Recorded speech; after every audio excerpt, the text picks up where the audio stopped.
केवल साथ रहना ही परिवार है। अब 4 भाई, 4 बहुएं, नंदे, बच्चे, सास ससुर सब रह रहे हैं और आपस में एक दूसरे से बात ही नहीं कर रहे तो परिवार कहलाएगा?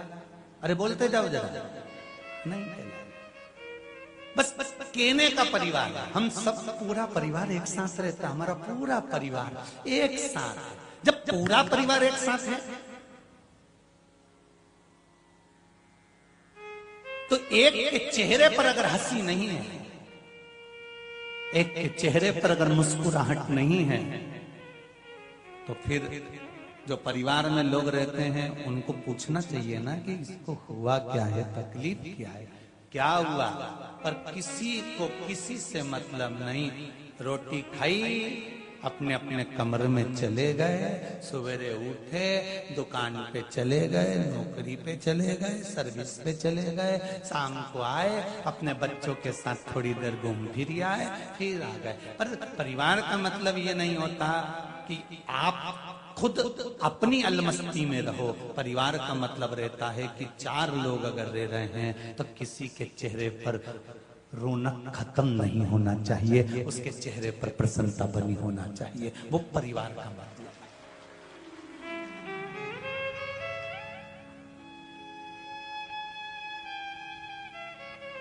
वो परिवार का मतलब है। अगर हम एक जगह पर इकट्ठे हुए हैं, हम यदि भगवान की भक्ति में एकाग्रित हुए हैं, हम भगवान के स्मरण में एकाग्रित हुए, हम भगवत पूजन में एकाग्रित हुए, हम भगवत नाम में एकाग्रित हुए, तो वहां हम सबके चेहरे पर प्रसन्नता हो।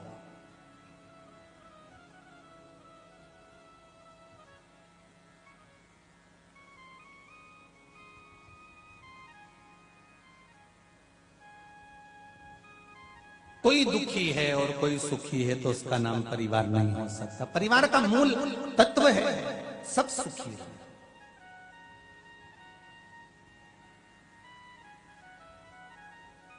पति, पत्नी, बच्चे। आज के समय में जो पति, पत्नी और बच्चे होते हैं ये सोचते हैं कि बस हमारा इतना ही परिवार।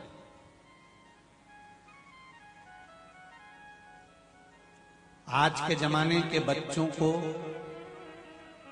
घर से ज्ञान बहुत चुटकी भर के मिलता है। घर से ज्ञान मात्र चुटकी भर के मिलता है। बाकी के जितने बच्चे धीरे धीरे बड़े होते हैं इनको बाहर का ज्ञान मिलता है, घर का ज्ञान अच्छा नहीं मिलता।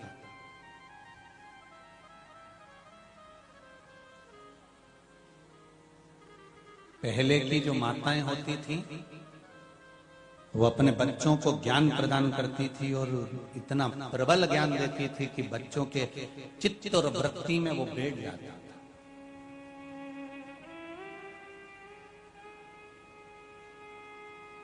पर मैं धन्यवाद दूंगा रायसेन नगर के सभी श्रोता भाई बहनों को जो आते हैं कथा में तो अपने बच्चों को भी लेकर आते हैं कि थोड़ी देर सुनो और अपने जीवन को सार्थक बनाओ। पहले गुरुकुल होते थे और उन गुरुकुल में चाहे ब्राह्मण हो, चाहे क्षत्रिय हो, चाहे वैश्य हो, चाहे शूद्र हो, गुरुकुल में सब जाते थे और अध्ययन किया करते थे।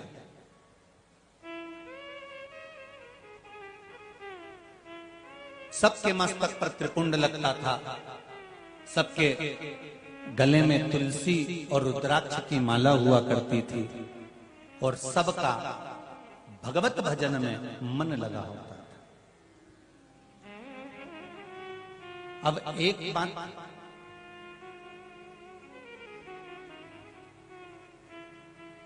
यहां कई लोग पूछते हैं, गुरुजी गुरुकुल में चारों वर्ण जाते थे? हाँ, ब्राह्मण भी जाता था, क्षत्रिय भी जाता था, वैश्य भी जाता था, शूद्र भी जाता था, सब विद्या अध्ययन करते थे। हाँ,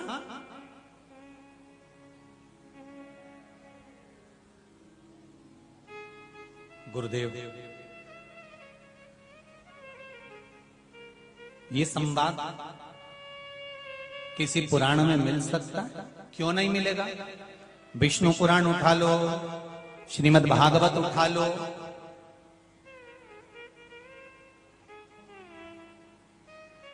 आप उठाओ और उसमें पढ़िए। बरहा पुराण में पढ़िए, नरसिंह पुराण में पढ़िए, नारद पुराण में पढ़िए। जब नरसिंह जी की कथा का आप स्मरण करेंगे तो प्रहलाद जिस गुरुकुल में पढ़ता था, प्रहलाद जी जिस गुरुकुल में पढ़ते थे, उस गुरुकुल में कई बच्चे पढ़ते थे, कई बच्चे।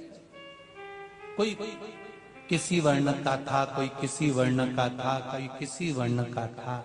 यहां तक चरित्र आता है कि एक कुम्हार के मटके में बिल्ली के बच्चे चले गए थे। ध्यान है आप लोगों को? बिल्ली के बच्चे चले गए थे और पिताजी ने उस मटके को अग्नि में रख दिया था और अग्नि में रखा, मटका धधकने लगा। वो कुम्हार का पुत्र दौड़कर प्रहलाद के पास गया और कहा, प्रहलाद, मेरे पिताजी से गलती हो गई, बिल्ली के बच्चे मटके के अंदर चले गए। बिल्ली के बच्चे मटके के अंदर ले गए, अग्नि चारों तरफ से लग चुकी है। प्रहलाद ने कहा, चिंता मत करो, जाको राखे साइया, मार सके ना कोई, जिसको राम रखे उसे कौन चखे।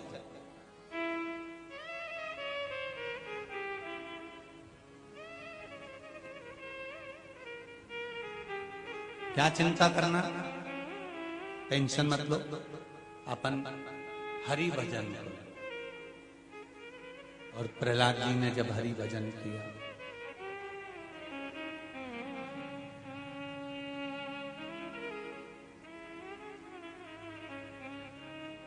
जब प्रहलाद जी ने हरि भजन किया, महाराज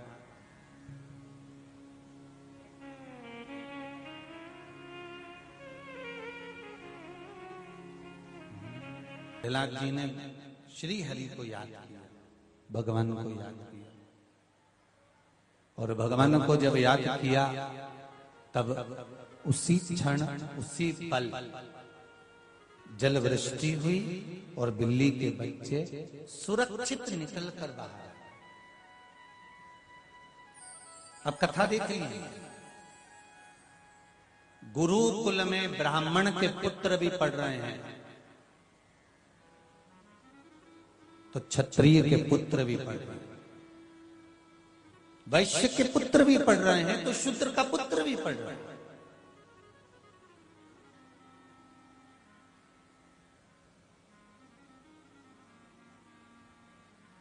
गुरुकुल का मतलब क्या होता है, जरा ध्यान दीजिएगा कि गुरुकुल का मतलब होता है जहां बच्चों में संस्कार, विद्वत्ता, धैर्य, क्रोध पर संयम, भगवत स्मरण, संकीर्तन, आपकी पीढ़ी में, आपके बच्चों में ये पूर्ण तरह से दे दिया जाए।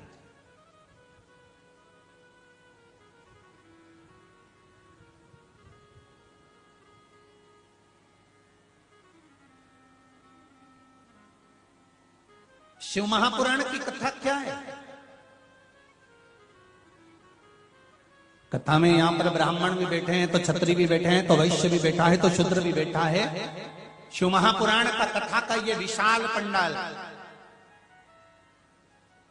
जहां पर लाखों लाख लोग इस दशहरा मैदान में रायसेन की कथा सुन रहे हैं, आस्था चैनल पर लोग कथा सुन रहे हैं, फेसबुक यूट्यूब पर आप कथा सुन रहे हो, ये कथा, ये शिव महापुराण का विशाल आयोजन,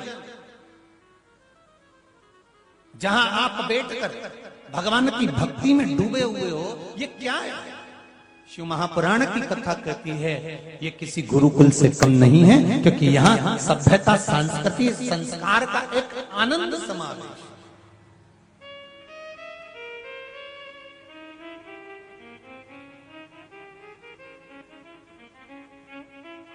घर में जब टीवी चलती है ना, शिव महापुराण के लिए, रायसेन के भी घर घर में चल रही होगी, घर में जब टीवियां चलती हैं कथा के लिए, तो कथा सुनने के लिए भले माँ सुन रही है, भले बूढ़ी दादी सुन रही है, भले बूढ़ा पिता सुन रहा है, बुजुर्ग सुन रहा है, या आपने मोबाइल पर कथा सुन रहे हो तो भले आप सुन रहे हो, पर हो सकता है उस मोबाइल पर जब कथा सुन रहे हो, टीवी पर जब कथा सुन रहे हो, तो उसका थोड़ा सा अंश किसी कान में चला जाए, थोड़ा सा। अब किसी ने ये प्रश्न भी करा कि गुरुजी ये बताओ कि आप कहते हो कि इतना सा अगर किसी के कान में चला जाए तो उसको भी फल मिल जाता है, क्यों नहीं मिलता? जब इतनी सी गोली शरीर में जाते से सिर दर्द बंद कर देती है। अच्छा एक बात बताओ, गोली को कैसे मालूम होता है कि पेट दुख रहा है तो पेट ही बंद करना, और गोली को यह कैसे मालूम कि ये हाथ दुख रहा है तो हाथ ही बंद करना? किसी किसी की कमर चली जाती है, कुस्का खसक जाता है, तो गोली को कैसे मालूम कि कुस्का ही सही करना है? गोली को कैसे मालूम कि पाँव सही करना है? या गोली को कैसे मालूम कि आंख फड़क रही तो आंख ही सही करना है? अच्छा जाती पेट में और सही, अरे बोलो तो जमते, जो चीज दुख रही होती है वो सही हो जाती है। उसी तरह शिव महापुराण की कथा जाती सही है, और जहां बैठना है, जिसकी चित्तवृत्ति में जिस जगह जिस लिए बैठना है, ये गोली वहां बैठ जाती है और उसका कल्याण करती है। ये गोली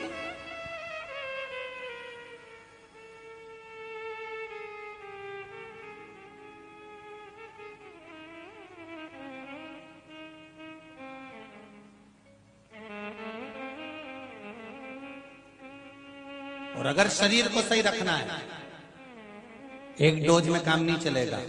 कोरोना महामारी से नई चीज सीख ली है, प्रथम डोज, अरे जम के तो बोलो, दूसरा, फिर तुम लोगों ने वैक्सीन लगवाई कि नहीं लगवाई?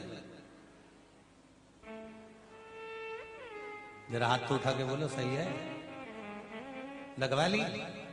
पक्का? देखना दादा, नहीं तो तुम नहीं लगवा और पड़ोसन को निपटा दो। और अगर नहीं लगवाई हो तो ये यहां से निकलते हैं ना जब रास्ते में, तो यही एक शायद स्वास्थ्य केंद्र बना हुआ है, तो तुम वहां जाके कह देना दादा वैक्सीन लगा दो, तो वो पूछेगा पहले तो तुम्हारा फोटो खींचेगा, अभी तक कहां गई थी लीला, फोटो खींचेगा।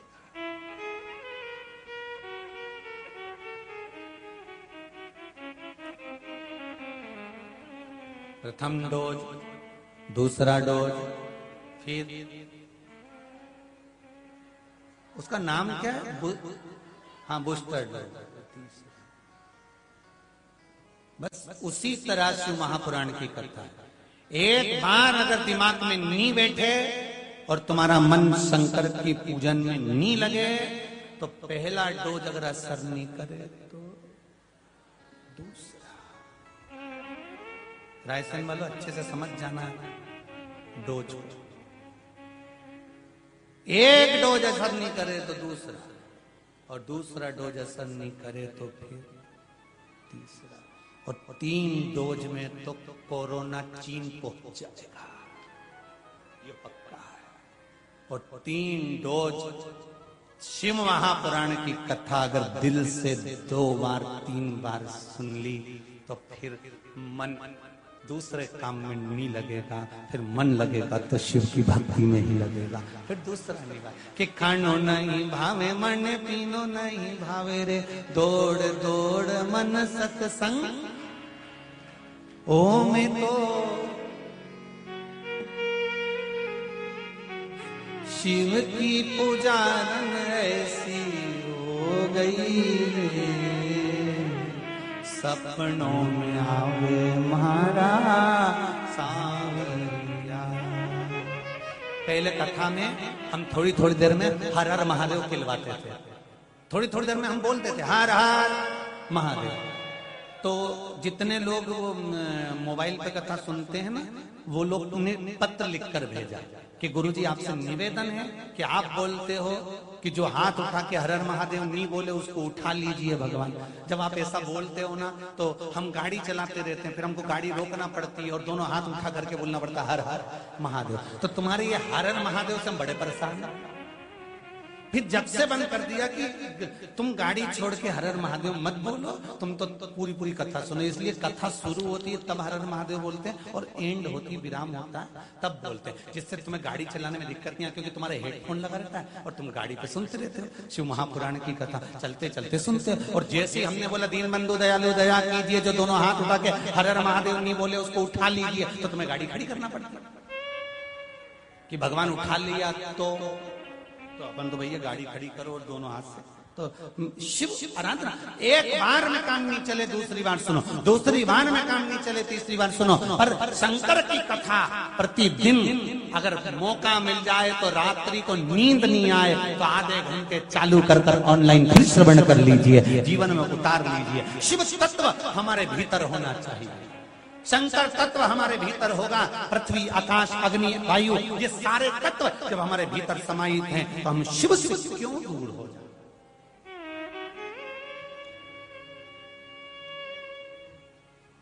एक पढ़ा लिखा लड़का कबीरदास जी के पास गया और कबीरदास जी से जाकर कहा गुरुदेव। गुरुजी ने पूछा क्या बात है? मैं इतना पढ़ लिख गया, मुझ में इतनी विद्वत्ता है, मैं इतना विद्वान हूं, मैं इतना ज्ञानवान हूं गुरुदेव।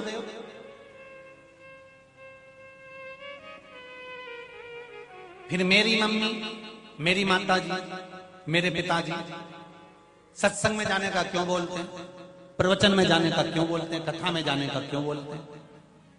कबीरदास जी ने कोई जवाब नहीं दिया, ये पूछता रहा, कोई जवाब कबीरदास जी ने नहीं दिया।